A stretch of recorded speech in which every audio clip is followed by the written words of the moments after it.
secondes.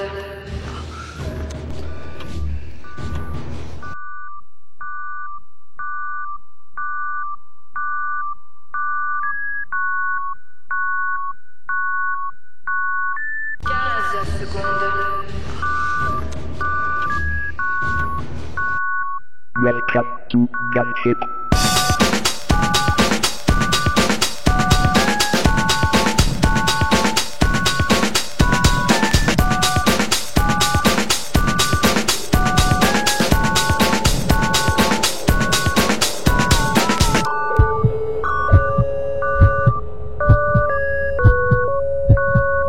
Gunship will be in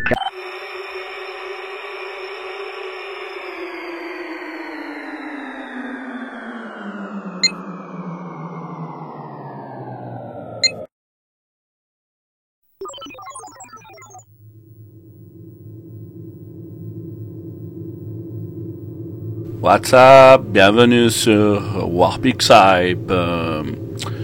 Alors aujourd'hui je suis allé dans mon caisson sécurisé. Vous trouvez cette petite boîte.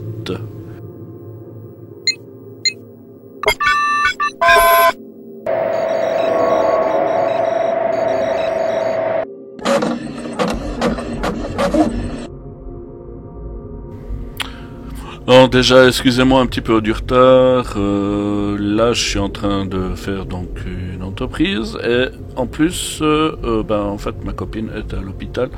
Donc voilà, c'était un peu craignos cette semaine. Donc c'est pour ça que j'ai pris un peu plus de retard que d'habitude. Comme vous avez pu le remarquer, la date 1994 est la même que mon couteau de survie et j'avais une autre passion à cette époque, c'était les voitures radiocommandées à construire soi-même et c'est pour ça que je vous présente une de mes premières voitures radiocommandées.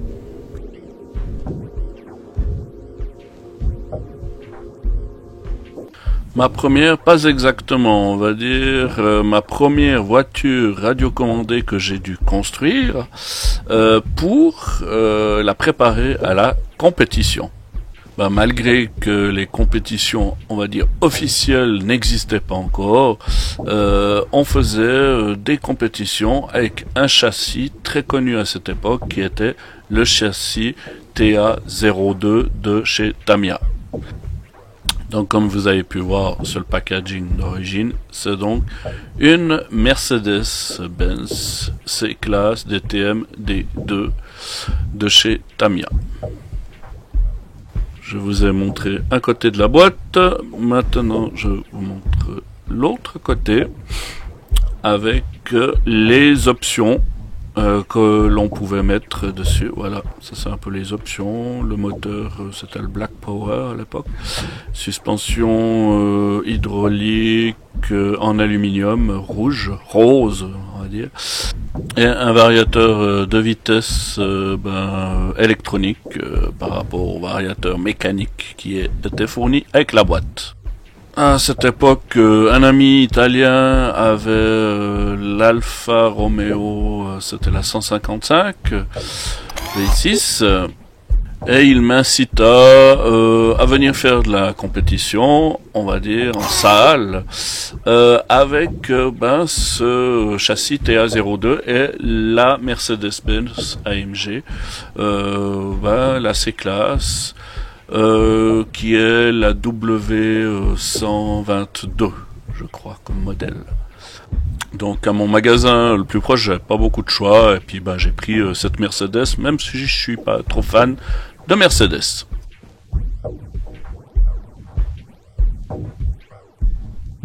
On va dire ce qui m'intéressait le plus dans cette voiture, c'était son châssis qui était super à la mode à cette époque, qui était vraiment le premier châssis à pouvoir faire de la compétition sur route.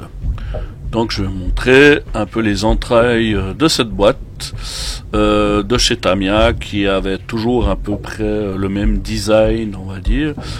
Donc avec la carrosserie d'un côté, une belle présentation, un beau packaging par le dessus qui était vraiment bien présenté et qui était en général toujours la même chose pour ne pas trop perturber les personnes qui faisaient confiance à Tamiya à cette époque. Donc je vais mettre un petit peu de côté pour pouvoir sortir les pièces, les grappes comme on l'appelle, puisque cette voiture est neuve, emballée, new in the box, comme on dit. Voilà, donc une des grappes avec le fameux bumper avant, qu'on voit bien en noir. Une autre grappe avec les petits maintiens pour la carrosserie. Là, on a des suspensions. Ah non, c'est les triangles. Là, c'est... Voilà, ça c'est le dessus des suspensions à bain d'huile. En plastique, hein. Il faut dire que c'était assez rare à cette époque, justement, d'avoir un peu des voitures complètement plastifiées. C'était un peu une révolution, hein. Même s'il y avait d'autres châssis avant qui étaient arrivés déjà avec du plastique, mais on va dire comme ça à construire. Voilà les jantes originales. Des pneus slick Tamiya qui étaient livrés avec, et le fameux la fameuse baignoire, voilà, qu'on reconnaît bien, qui était super solide, franchement, pour l'époque. C'était et même maintenant, on va dire, c'était vraiment c'est vraiment quelque chose d'assez sympa comme ça a été fait. Donc voilà, et ça c'était en fait la petite boîte où il y avait toutes le vissage. Ça je vais enlever. Je vous présenterai la carrosserie et toute l'externe après un peu. Là on va prendre juste les pièces, voilà. Donc ça c'est les pièces rouges encore qu'il y avait dessous la carrosserie. Donc moteur, les dessus pour le différentiel qui était rouge. C'était vraiment une caractéristique du TA02. C'était ce noir et ce rouge qu'on savait tout de suite que c'était un TA02 avec les... C'était quoi? C'était les triangles avant, je crois qu'ils étaient bleus. Ou je sais plus, un truc du style. Mais vraiment, c'était caractéristique du TA02. Donc, le mode d'emploi, la fameuse planche de T-Calc, hein, qui vaut maintenant pas mal. Hein, ça commence à se faire rare, ces petites choses. Donc, voilà, le mode d'emploi qui était toujours la même chose, et le fameux body de la classe CDTM. D2, donc Deutsch, hein, qui avait gagné plusieurs courses, je crois 2-3 courses en DTM à cette époque. Ça c'est aussi pour la carrosserie. On a l'aileron, on voit l'aileron, et puis il y a voilà. Donc ça c'est un peu les pièces qui étaient livrées avec la boîte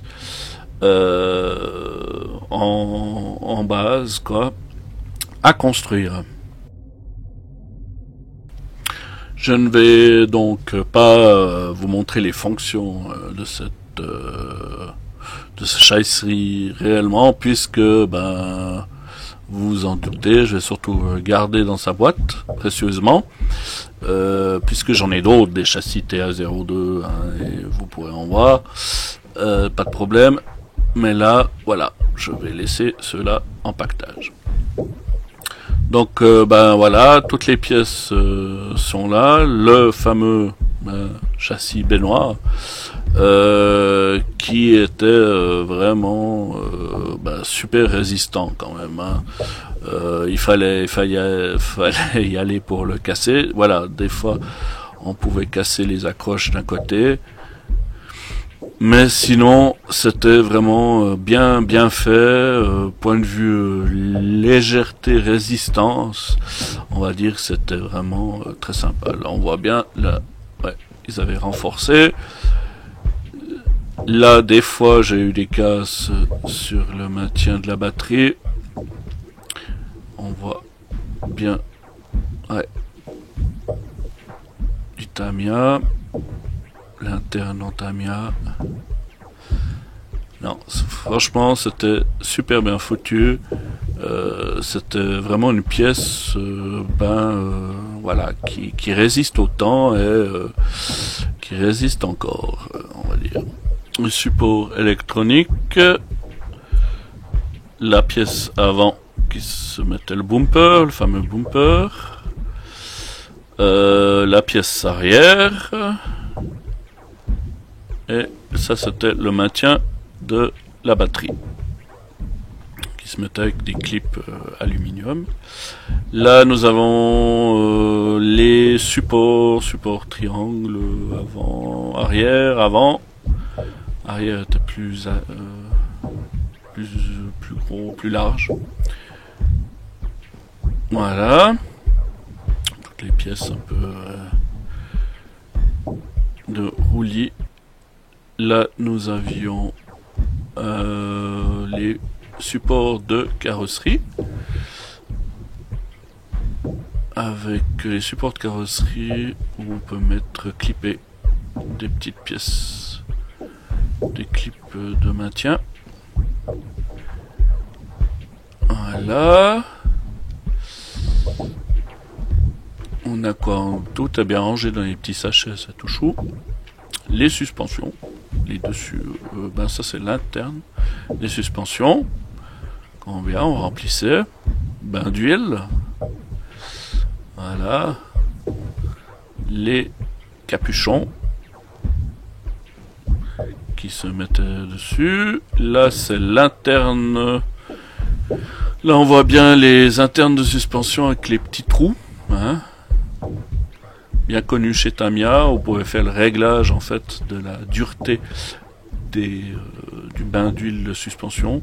Il y avait l'huile en elle-même, le réglage mécanique comme ça, et encore les ressorts pour régler les suspensions. Donc pas mal de réglages pour un petit truc comme ça. Là on voit bien ces fameuses pièces rouges. Hein, voilà, c'est vraiment les supports de différentiel qui se mettaient à l'avant, comme ça, avec le cardan qui sortait. Donc ça c'est vraiment typique à Tamiya. C'est gros, voilà. Ça c'était sur les supports de triangle avant, je crois. Voilà, les autres pièces rouges, donc comme d'hab, maintien moteur, voilà la couronne moteur, hein, en plastique. Il y a celle en aluminium qui est très recherchée, puisque bien plus solide. La pièce qui se met à l'arrière du châssis, là, où il y avait le moteur et le différentiel arrière qui était là-dedans. Ça c'est le capuchon différentiel qui se mettait à l'arrière pour le fermer. Voilà, là j'ai fait un peu le tour de toutes ces petites pièces du châssis.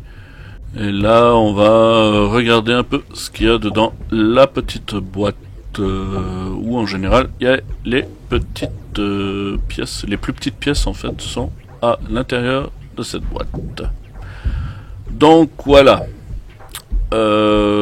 Cette boîte, comme vous le voyez, il y a un scotch avec le moteur, hein, à l'intérieur, ça on voit bien le moteur. En dessus les arbres de transmission, tout ce qui est transmission en aluminium, en fait, transmission moteur avec le pignon. En fait, les arbres transmission et puis les arbres de force ou je sais plus transmission. Donc je vous ouvre cette petite boîte. Hein. En général, c'était toujours dans les pactages des châssis TA02. En tout cas, c'était toujours la même chose. Là, on a des petits joints toriques. Voilà. Pour les suspensions autres. Là, on a donc le variateur mécanique avec le petit sucre, bien connu des utilisateurs de chez Tamiya. En général, le variateur était toujours mécanique vendu avec. La barre, le cardan, quoi, la barre de transmission, puisque c'était une voiture à transmission intégrale, donc il y avait un cardan au milieu, en aluminium, qui fait, je sais plus, 20 cm, je crois, je suis plus sûr. 16, 16, désolé, 16 cm, 15-16 cm, qui était livré avec une pièce très importante qu'on pouvait bien sûr upgrader, mais voilà, de base elle était avec. Ça c'était la protection en fait du variateur mécanique, petite protection qui se vissait par dessus. Nous voyons la petite pipette avec l'huile, les petits joints en caoutchouc pour mettre dedans les suspensions avec des ressorts de suspension. Voilà, on a tous les petits joints des suspensions qui sont livrés avec. Là, c'est des axes, on va dire, pour les fusées et puis tout ce qui est à l'avant là. Ouais, pour les suspensions. Des axes qui devaient être bien solides pour pas casser. Voilà. Ça c'est les différentiels en pièces en alu ou en fer du coin. Là des petites pièces qui étaient rangées toujours dans le même sachet. En général c'était les mêmes sachets, donc c'était assez facile à racheter des pièces si jamais il nous en manquait. Donc ça c'était toutes les vis. Voilà. Il y en avait, comme vous le voyez, un paquet, différentes longueurs, hein, différentes épaisseurs et puis de couleurs. Et le sachet bleu où il y avait en fait c'était des genres de roulements à billes, entre guillemets, ça remplaçait les roulements à billes en plastique qui étaient livrés avec, et puis après on pouvait upgrader en mettant des vrais roulements à billes qui avaient les mêmes dimensions. Là on voit des pièces de différentiel, voilà, ça c'est vraiment les pièces internes où on mettait le différentiel. À l'intérieur conique, à 3 points, 3 coniques, quoi. Voilà, et des pièces moteurs, des pièces qui se protégeaient les barres du maintien moteur, des pignons moteurs, quoi. Ça, les fameuses fusées avant, bleues, super connues, hein, que voilà, toutes les personnes qui utilisaient Tamiya savaient. Ça, c'est les petites pièces de la carrosserie ou du maintien. Ouais, je crois que c'était des petites pièces. Voilà le fameux différentiel. Donc les 3 cônes, hein, c'est des petits cônes comme ça en aluminium, en acier, qui se mettaient sur l'axe qu'on voit à 3. Hein. Voilà, et les pièces pour le montage. En fait, toutes les petites pièces avec la fameuse clé Tamiya qui était livrée avec 99,4% de tous les modèles existants. Voilà, ça c'était la pièce qui se mettait contre le moteur. Un genre de joint de protection. Et les petits tubes de graisse, ça c'était pour les différentiels. La petite graisse différentielle verte. C'était écrit en vert. Et puis la graisse plus grosse pour les autres pièces en général, quoi. Voilà. On a fait le tour, hein. On a vu toute, on va dire, la quincaillerie de tout ce qui était la visserie, des petites pièces Tamiya qui étaient mises tout le temps dedans cette petite boîte rouge.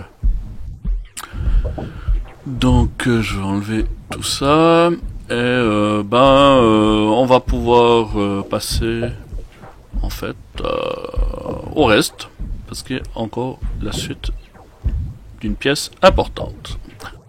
Pièce surtout importante à l'esthétique puisque c'est tout ce qui est externe. Donc voilà les jantes de base qu'il y avait avec, des jantes noires, les pneus slick. Là on a vu la barre qui était la petite fil pour l'antenne, décoration, et le body, le fameux body de chez... voilà, ça en fait c'est le tube antenne, ce que vous verrez rarement maintenant, hein. C'était en fait un tube où on pouvait faire passer le fil d'antenne pour avoir une meilleure réception de nos modèles radio commandés de l'époque. Donc vous ne voyez plus en général. Voilà, ça c'est l'avant, donc la calandre, aluminium, l'aileron, la calandre aluminium avec deux petits... oui, il y en a deux petits insignes Mercedes, puisque c'était la première chose qui était cassée, en général. Donc l'aileron noir, il y avait les rétros, et puis là il y avait les rétros aussi. Donc les jantes, c'est des jantes comme ceci, c'est toujours les mêmes. Bien faire attention si vous voulez refaire des reproductions, d'avoir les bonnes jantes. Les pneus slick standards, qui allaient très bien, mais qui s'usaient relativement vite. Et la fameuse carrosserie, le body, quoi, de cette classe C. Donc vraiment, on voit bien ce côté Mercedes, mais avec ces rallongements d'ailes là. Voilà, c'est toute l'aération qui se faisait sur les calandres avant, l'aération sur l'arrière. Voilà, on voit bien cet élargissement d'ailes comme ça. Voilà, l'aération, les fils, les aérations arrière. Voilà. Non, ça c'est vraiment typique. Alors, cette carrosserie. La carrosserie est bien faite, hein. On connaît les carrosseries Tamiya, qui sont en général toujours bien finies. Il n'y a jamais eu de problème là-dessus. Elles sont très chères, hein. Comptez presque 60 €, 50 € les carrosseries. Ça c'est pour la calandre avant. C'était un petit peu en fait, ça se collait dessus. Moi ma carrosserie n'a pas fait long, hein. Je peux vous le dire, j'ai vite acheté des autres carrosseries puisqu'elle n'a pas fait long du tout. Les stickers, voilà, beaucoup de stickers, hein, comme vous le voyez, des grosses planches, pas facile à mettre, hein, je veux dire, point de vue bulle d'air, là je me rappelle c'était un peu galère pour enlever bien toutes les bulles. Ça allait, mais il fallait vraiment prendre du temps, hein. Il y avait quand même des grosses surfaces, et suivant quoi, ça, on voit le dessus, l'avant, l'arrière. C'est vrai que c'était quand même des grosses surfaces. Il fallait bien enlever les bulles d'air, quoi. C'est vrai que pour mon premier body, on va dire, que j'étais débutant, c'est vrai que c'était pas facile, quoi, à l'époque. C'était pas le plus simple, puis il y en a des encore plus compliqués, je crois. Mais voilà, quoi. Ça, on voit un peu l'arrière. Ça, c'était surtout, voilà, sur les vitres. Ludwig, qui était donc le conducteur. Voilà, les sponsors. Ça, c'était les caches. Ça se mettait à l'intérieur pour pouvoir faire la peinture, hein. On faisait la peinture à l'intérieur de la carrosserie. Voilà, ouais, c'est tout sur la carrosserie et les accessoires qui étaient livrés avec. On va dire tout ce qui était esthétique était livré avec. Donc, ouais, la carrosserie, en fait, elle a pas fait long, on va dire, en général. Et puis, c'est vrai que j'avais racheté après, je crois, une carrosserie d'Integra type R, Honda Integra type R. La fameuse notice d'utilisation de chez Tamiya. Alors voilà, ça c'était vraiment un des points forts en tant que débutant. C'était la simplicité de leur fascicule de chez Tamiya. C'est vrai que c'était super bien fait. En général, franchement, on pouvait rarement se tromper. Ou voilà, il y avait peut-être des petites subtilités, mais sinon c'était vraiment bien fait. Là, on voit le montage du différentiel. Un peu, ouais, et les pignons. Non, c'était super bien fait. Moi, j'avais fait des maquettes, donc en 1.24 chez Tamiya. C'est vrai que ça reprenait un peu la même chose. Que dès qu'on avait fait des maquettes, automatiquement, on était habitué à leur notice très très simple. Voilà, c'était vraiment on va dire une référence à l'époque pour leur notice qui était très bien faite. On voit les deux ponts. Le pont avant, le pont arrière qui venait se caler sur le gros châssis là. C'était voilà avec la barre de transmission. C'était facile. En plus le châssis était vraiment facile à construire. Voilà, alors ça c'est les planches des calques, comme vous voyez, il y en a quand même pas mal. Hein. Ouais, ça fait pas mal. Hein. Il y en a une centaine là-dessus. Voilà, toujours les notices un peu d'utilisation, les pièces, hein, on avait toutes les différentes pièces qui étaient répertoriées. Donc voilà, ça c'était pas mal, c'est un schéma si tout d'un coup on voulait chercher. Et là on avait les pièces un peu en option. On avait directement les chiffres sur les pièces en option. Ou bien sur certaines pièces qu'on voyait qui venaient du Mantaret, qui est un DF03, je crois, d'après ce que je me rappelle, comme ça, ou DF01, qui était le châssis juste avant, en fait, qui a préparé à la création du TA02. Le père Vito Cornelius, expert en astrophénomènes.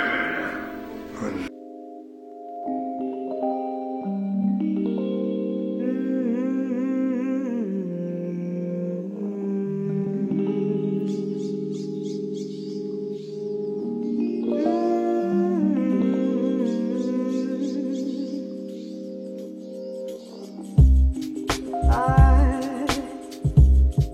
catch myself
Alors, pas facile de déterminer un prix pour un modèle comme ceci, puisque soit vous arrivez sur une enchère, on va dire dans un site connu, et que voilà, vous êtes deux acharnés, et ça peut aller jusqu'à 1000 € facilement pour un modèle comme ceci.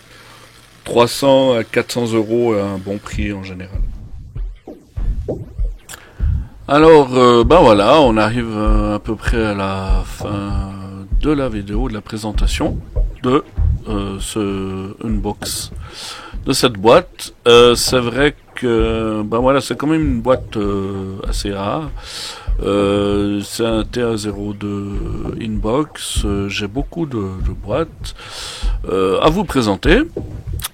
Puisque je collectionne et pour l'instant j'ai à peu près 260 châssis